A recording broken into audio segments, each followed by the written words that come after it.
మీరు చేసిన ఘోరాలు నేరాల కంటే 230 మంది రాజధాని రైతులు అసూలు బాశారు. వారి మరణానికి కారణం జగన్మోహన్ రెడ్డి గారు, వైసీపీ పార్టీదే. ఉద్యమం పేరుతోటి ఎక్కడికి వారు న్యాయస్థానం అంటూ దేవస్థానం వెళ్ళినా కానీ దారుల్లో తీవ్ర చిత్రహింసలు, ఫంక్షన్ హాల్లో భోజనాలు పెట్టుకునే దానికి లేకుండా అవి క్యాన్సిల్ చేయించటం, 3 రాజధానుల పేరుతోటి 3 ముక్కలాటాడి సర్వనాశనం చేసి రాజధాని శ్మశానంలాగా మార్చిన ఘనత ఎవరిదైనా ఉందంటే ఒక్క జగన్మోహన్ రెడ్డి గారిదే. ఇదంతా ఒక చెత్త అయిపోతే కొత్తగా మావిగన్ అనే పదాన్ని ఇప్పుడు కూడా ప్రజలంతా తీర్పిచ్చినా ఏ సిగ్గు శరం ఏది లేకుండా మళ్ళీ బిగిన్ చేసి మావిగన్ అంట. ఆ పదం అందరిని చిన్నపిల్లోడు కూడా హాస్యాస్పదంగా నవ్వుకునే పరిస్థితి వచ్చింది. ఆంధ్రప్రదేశ్కి రాజధాని లేక తీవ్ర మానసిక క్షోభలో ప్రజలు ఉంటే 5.5 కోట్ల మంది 2014లో 16,500 కోట్ల లోటు బడ్జెట్ తోటి కట్టుబట్టలతో చంద్రబాబు నాయుడు గారు మన రాజధానిని మనం నిర్మించుకుందామని వచ్చి నానా కష్టపడి రైతులందరి దగ్గర తిరిగి 29,000 ఎకరాలు పైగా సేకరించారు. అది ప్రపంచ రికార్డు.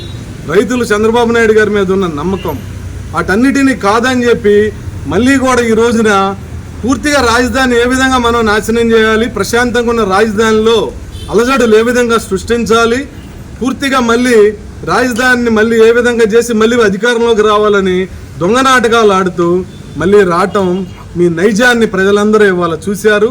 అందరూ చెదిరించుకుంటున్నారు, చేతకరించుకుంటున్నారు. ఇప్పటికైనా జగన్మోహన్ రెడ్డి గారు, ఈ రోజున వెళ్ళిన నాయకులందరూ కూడా మీరు సిగ్గు తెచ్చుకోండి.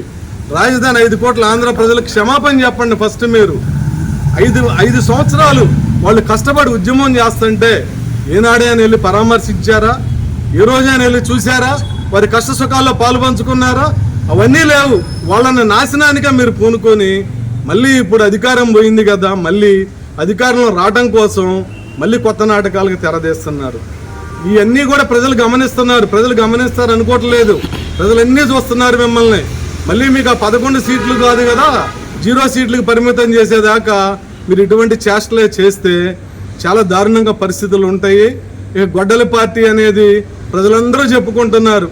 మీరు ఏం చేశారో, మీరు ఏ విధంగా చిత్రహింసలు పెట్టారో, ఎవరెవరిని ఏ విధంగా మర్డర్లు చేసేదానికి ఎట్లా చేశారు, అన్ని సంఘటనలు కూడా ప్రజలందరూ దృష్టిలో ఉంది, అందరూ చూశారు.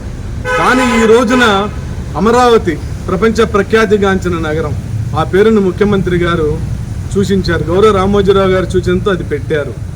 ఎంతోమంది కార్మికులు, అక్కడ కొన్ని వేల మంది కార్మికులు డే అండ్ నైట్ పనిచేస్తున్నారు. రాష్ట్రానికి రాజధాని అనేది ఒక గుండెకాయ.